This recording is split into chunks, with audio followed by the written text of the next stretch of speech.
good morning everyone. So today I will be tackling another types of core exercises, which is the plank leg raise. So what is plank leg raise? Okay, so of course the plank leg raise, it is a combination of a core stability of a classic plank with a dynamic leg lift. So the plank leg raise, it is a normal plank combining with a leg raising. So it will help your core strength, especially your muscle, your abs, your oblique, and lower back, that help to improve your overall core strength and stability of your body.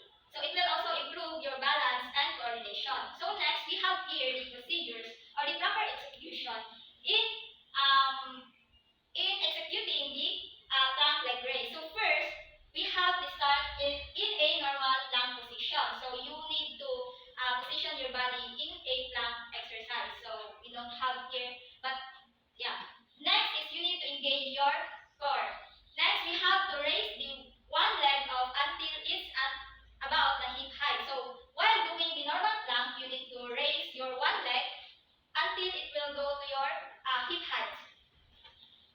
Next is we have to keep our foot flexed. So in doing plank leg raise, so we need to flex our foot continuously.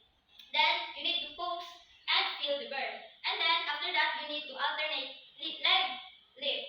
So doing a plank leg raise, you can do it at least 10 times every, or 10 times alternately.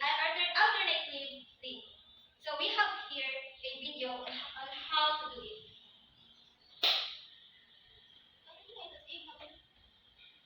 Wait.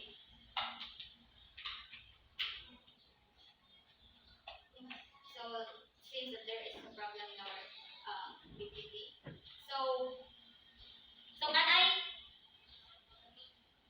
can I request one volunteer to do the plank leg raise here in front, because the video is not moving. So can you do it? Okay. So this is the proper way of doing the plank leg raise. So first is you need to position your body in a normal plank position. Okay. Done. So you need to straighten your body. Next is you will lift your legs up about your hips. Done. Okay. So one, then alternately. 2, next, 3, 4, 5, and 4. So done. Next is we have the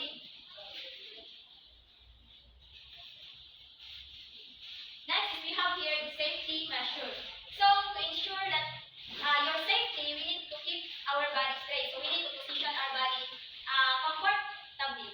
So to avoid some injuries or accidents. Next is we need to lift our leg or your leg slowly. So hindi na need na pas-pas yung taas mo ng leg. So as long as your body is comfortable, so that. Next is we need don't let your back sink. So then if it's hurt, stop. So kung hindi mo na kaya, wag mong pilitin yung sarili mo, because it will cause serious injury or damage.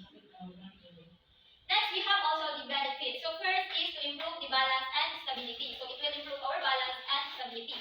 Next, it will help strengthen our core, glutes, the hamstring, and the quads. Next is it will improve our posture, of course, of the body. Then it will help us prevent the back pain. So doing a plank leg raise will help our body prevent back pain. Then it will help prevent also any injuries. So that's all for my remarks. Thank you.